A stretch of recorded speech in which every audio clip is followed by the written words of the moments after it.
আজকে একটা মেলা ছিল পিলিয়ামুড়া মাইগঙ্গা এলাকায়। মেলার পেছনে একটা জায়গা আছে, এখানে নাকি কিছু ইলিগাল লোক এসে ইলিগাল গ্যাম্বলিং শুরু করেছে, যেটাকে ঝান্ডি বলে। তো সেই আমরা আরও স্টাফ নিয়ে ওই জায়গায় পৌঁছি এবং রেড করি। আমরা ঝান্ডি মুন্ডার যে ম্যাটেরিয়ালসগুলো ওগুলো ওখানে পাই, সঙ্গে দুজনকে আমরা আটক করি, বাকিগুলো পালিয়ে যায়।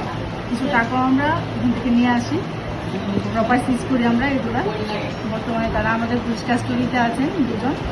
অ্যাকচুয়ালি এই ব্যাপারে আমি পিলিয়ামুড়া যে মাইগঙ্গা হোক আর যে কোনো জায়গায় হোক এলাকাবাসীকেও অনুরোধ করব যে এলাকাবাসীরাও যেন আমাদেরকে সহযোগিতা করে এবং খবরাখবর দিয়ে দেয় এই ধরনের কাজ যাতে না হয়।